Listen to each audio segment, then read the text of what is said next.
दोस्तों, मैं हूं सीए कविता धिंगड़ा। कई लोगों का मेरे पास मैसेज आता है कि मैम हमने प्रॉपर्टी सेल की या प्रॉपर्टी परचेज की तो उस टाइम पे हमारे पास इनकम टैक्स का नोटिस आ गया।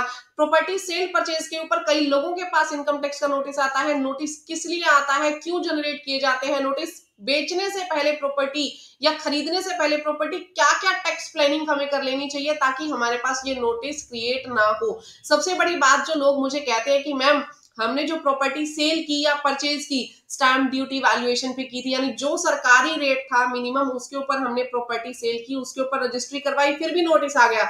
अब लोग कहते हैं कि मैम इससे नीचे तो रजिस्ट्री हो ही नहीं सकती। मैं कहती हूँ उससे नीचे भी रजिस्ट्री हो सकती है। खुद सेक्शन ये बात बोलता है कि उससे नीचे रजिस्ट्री करवा सकते हो, लेकिन कितनी लिमिट तक आप रजिस्ट्री करवा सकते हो आज की इस वीडियो में मैं आपको बताऊंगी। क्या क्या अदर आप लोग टैक्स प्लानिंग कर सकते हो आज की इस वीडियो में मैं आपको बताऊंगी।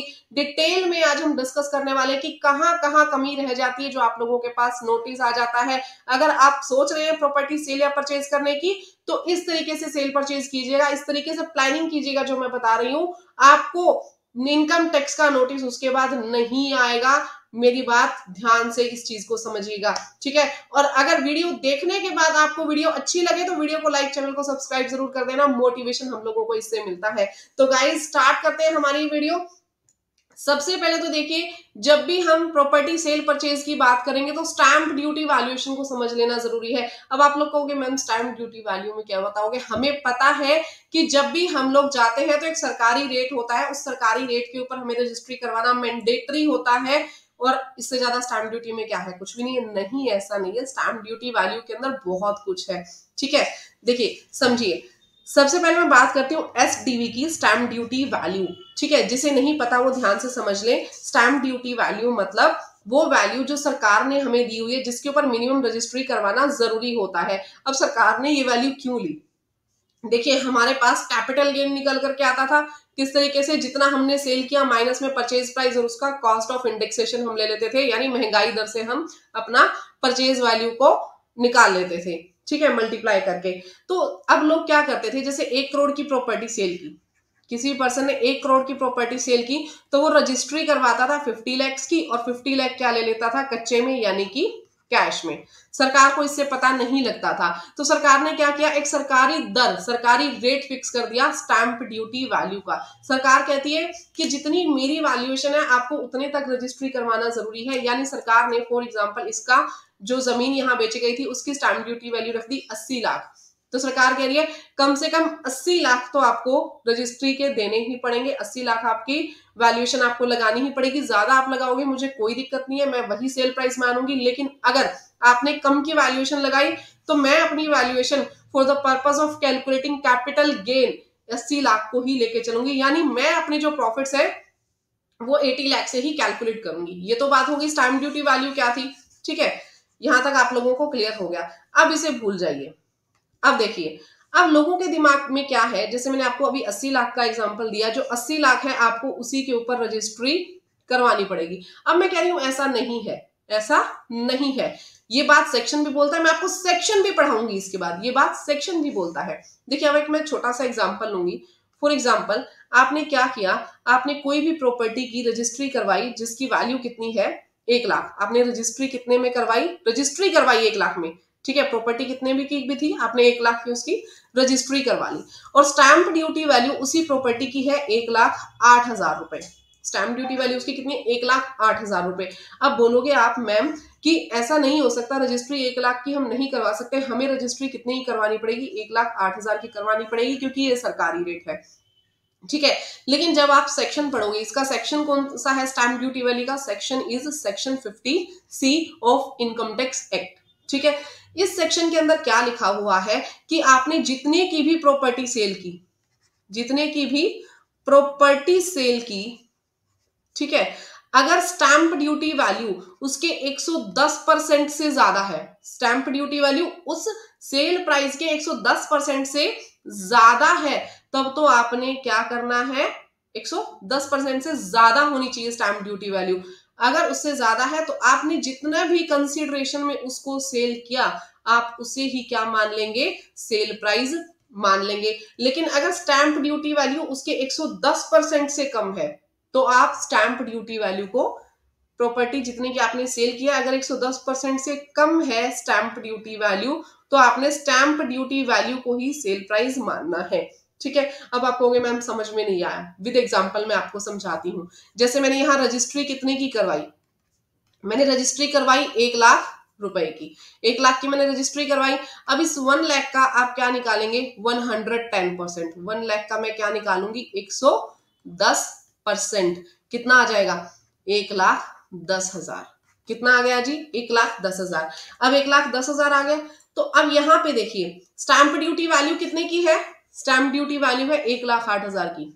स्टैंप ड्यूटी वैल्यू कितनी है, 1,08,000 की। यानी अगर जितने की मैंने रजिस्ट्री करवाई है उसके 10% में मैंने इंक्रीज कर दिया, उसके अंदर 10%, उससे अगर कम है आपकी स्टैंप ड्यूटी वैल्यू, तो कोई दिक्कत नहीं है, आप इस 1 लाख को ही क्या मानेंगे, अपने सेल प्राइस मानेंगे। तो देखिए कैपिटल गेन आपका कितना कम हो जाएगा इसके अंदर। ध्यान से मेरी बात सुनिए, प्रॉपर्टी 50 लाख की भी होती है, प्रॉपर्टी 50 लाख की भी होती है। जब प्रॉपर्टी 50 लाख की है तो 50 लाख का 10% ऐड करके देखो ना कितना आ जाएगा, 5 लाख रुपए। तो यानी कि आप 5 लाख का मार्जिन सीधा ऊपर नीचे कर सकते हो इस तरीके से। बात मेरी बहुत कंसेप्चुअल एक चीज मैं आप लोगों को बता रही हूँ। इसमें जब आपकी कोई बड़ी प्रॉपर्टी है तो स्टैंप ड्यूटी वैल्यू का 10% आप ऊपर नीचे कर सकते हो।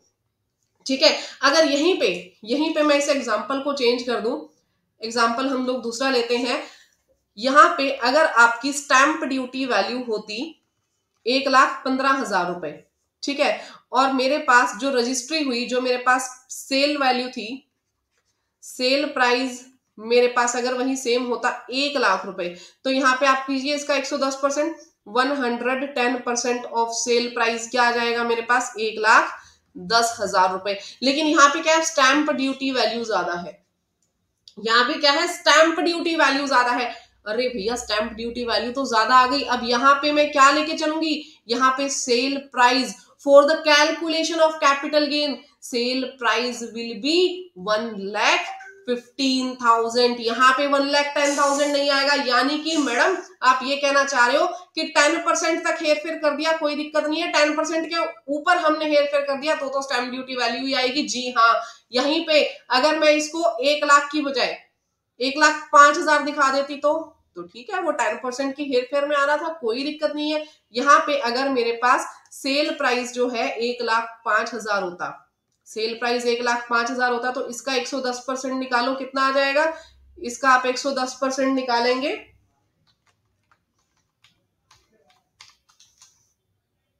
1050 इंटू 110 हमने कर दिया 1,15,500, 1,15,500, जो कि हमारे पास किससे कम है, स्टैंप ड्यूटी वैल्यू से कम है। मेरी बात समझ में आ गई। तो यानी कि हमने स्टैंप ड्यूटी वैल्यू को कंसीडर करके चलना है। स्टैंप ड्यूटी वैल्यू कितनी, अगर आपको दिख रहा है कि आपका कैपिटल गेन ज्यादा आ जाएगा स्टैंप ड्यूटी वैल्यू पे अपनी जो एसेट्स है उसको बेचने से, तो ठीक है ना, 10% का मार्जिन यूटिलाइज कर लो। अब कहोगे मैम हवा में बातें तो नहीं कर रहे, हमें इसका सबूत दिखाओ। देखो अभी मैं आपको सेक्शन दिखाती हूँ, सेक्शन देखने के बाद सब लोगों को एक कहीं ना कहीं भरोसा आ जाता है कि हाँ ठीक है जी, हम ये 10% का जो है इसके अंदर कर सकते हैं। ठीक है, देखिए यहाँ पे क्या लिखा हुआ है, provided also that where the value adopted or assessed or assessable by the stamp valuation authority does not exceed 110% of the consideration received or accruing as a result of transfer, the consideration so received or accruing as a result of transfer shall for the purpose of section 48 be deemed to be the value of full consideration। 48 section के अंदर हम capital gain निकालते हैं, तो उसके अंदर 110% का अगर हेर फेर है, 110% तक अगर स्टैंप ड्यूटी वैल्यूएशन है, तो यहाँ पे हम क्या मान के चलेंगे, कैपिटल गेन के लिए फुल वैल्यू ऑफ जो कंसीडरेशन हमने दिया है उसी को ही बेस मान करके चलेंगे। मेरी बात समझ में आ गई, ठीक है, ओके। अब आ जाते हैं हम, क्या होता है, एक सबसे पहले डेट होती है एग्रीमेंट की। जब दो पार्टीज प्रॉपर्टी सेल परचेज की बात करते हैं तो एक डेट ऑफ एग्रीमेंट होती है, जहां पे आप लोग क्या करते हैं, आपसरी में एक एग्रीमेंट करते हैं कि हम लोग आपस में प्रॉपर्टी का लेन देन करेंगे।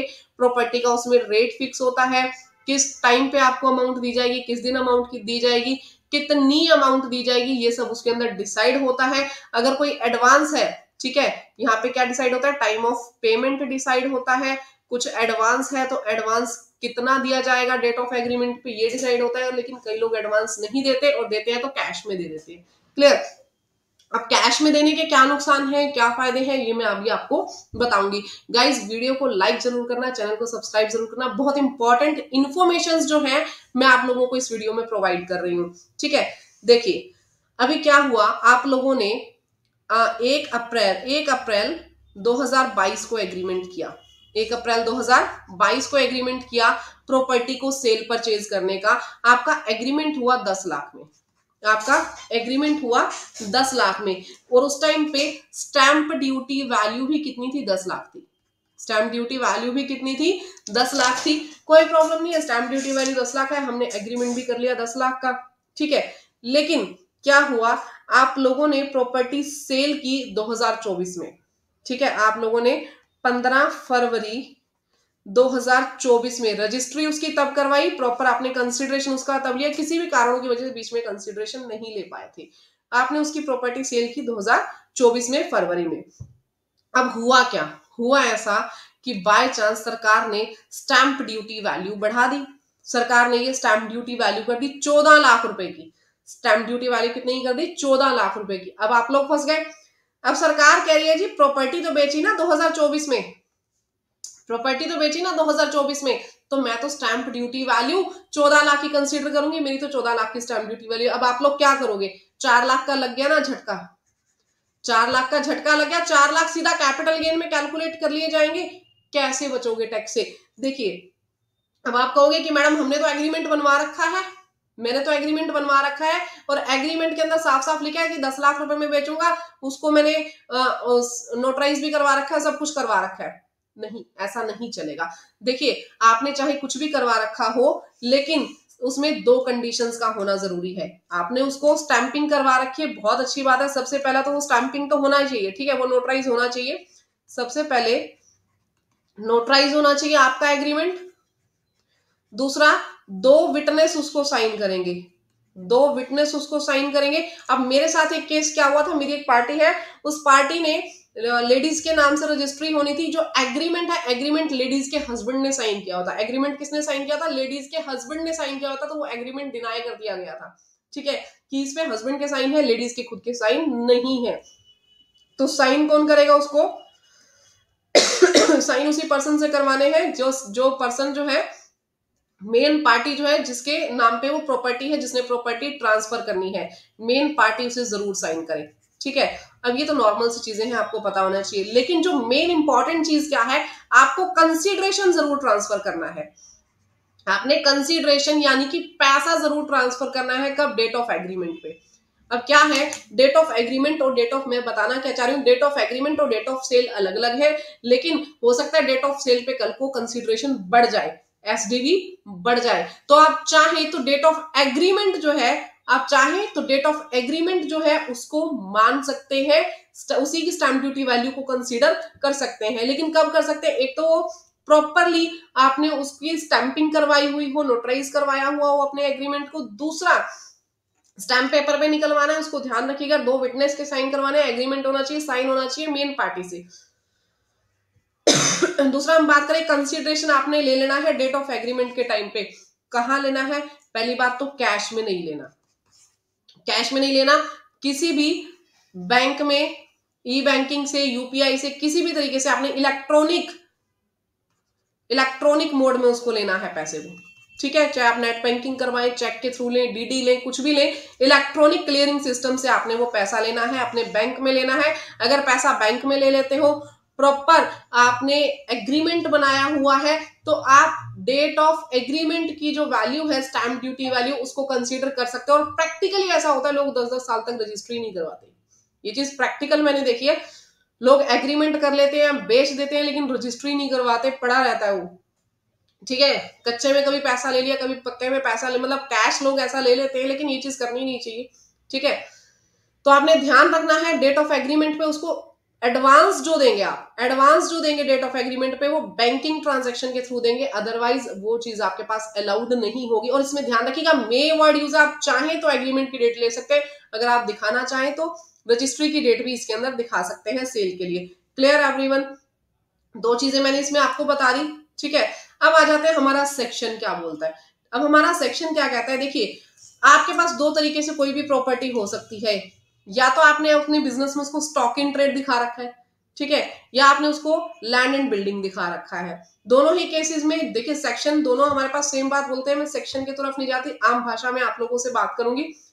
डेट ऑफ एग्रीमेंट जो है, डेट ऑफ एग्रीमेंट सेम है या अलग है, सबसे पहले तो ये देखिए डेट ऑफ एग्रीमेंट और डेट ऑफ रजिस्ट्रेशन क्या ये अलग है या फिर ये आप लोगों के पास सेम है, ठीक है। यस, ये आप लोगों के पास क्या है, सेम है। पहले मैं सेम की बात कर रही हूं, अगर ये आप लोगों के पास सेम है तो आपने क्या करना है, सबसे पहले तो आपने ये चेक करना है कि क्या जो मेरे पास पैसा आया वो अकाउंट पे ही चेक से, bank draft, electronic clearing system से या किसी भी इलेक्ट्रॉनिक मोड से आया, डेट ऑफ एग्रीमेंट पे या उससे पहले की डेट में, ठीक है। अगर आपके पास ये उस मोड से आया है तो आपने चेक कर लेना है कि जो एसडीवी है वो एसडीवी कंसिडरेशन के, एक्चुअल कंसिडरेशन से के 110% से ज्यादा तो नहीं है। अगर 110% से ज्यादा है तो आपको एसडीवी ही कंसिडरेशन मानना पड़ेगा, ठीक है। अदरवाइज आप जो इतना का आपका कंसिडरेशन है उसको आप फाइनल कंसिडरेशन मान सकते हैं।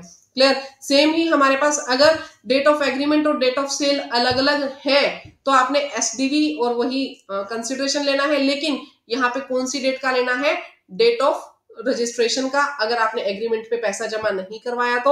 और अगर आपने डेट ऑफ एग्रीमेंट के टाइम पे पैसा जमा करवा दिया था बैंक अकाउंट में तो आप डेट ऑफ एग्रीमेंट का एसडीवी भी ले सकते हो और कोई डिफरेंस नहीं है। फिर से मैं बता दूं, डेट ऑफ एग्रीमेंट और डेट ऑफ सेल दोनों अलग अलग हैं। अलग अलग है तो ये देखिए कि डेट ऑफ एग्रीमेंट पे बैंक में पैसा आया था, अगर आया था तो डेट ऑफ एग्रीमेंट के टाइम की एसडीवी ले लो, ठीक है। अगर नहीं आया था तो आपको एसडीवी रजिस्ट्रेशन के टाइम पे ही लेनी पड़ेगी, आपकी मजबूरी है। तो इन चीजों की प्लानिंग आप पहले से कर लीजिए। नेक्स्ट पार्ट में मैं आपको बताऊंगी कि टीडीएस से रिलेटेड भी क्या इंप्लीकेशंस रहते हैं, और एक पार्ट इसका नेक्स्ट मैंने ये भी बनाया है कि बायर को किस किस बात का ध्यान रखना है। फिलहाल आज की वीडियो में मैंने बताया कि सेलर को किस बात का ध्यान रखना है। नेक्स्ट पार्ट में हम डिस्कस करने वाले हैं कि परचेजर को किस बात का ध्यान रखना है, फिर हम टीडीएस में डिस्कस करेंगे। तो गाइस बने रहिएगा हमारे साथ। वीडियो अच्छी लगी हो तो वीडियो को लाइक, चैनल को सब्सक्राइब करना मत भूलना। Thank you, bye bye, take care everyone.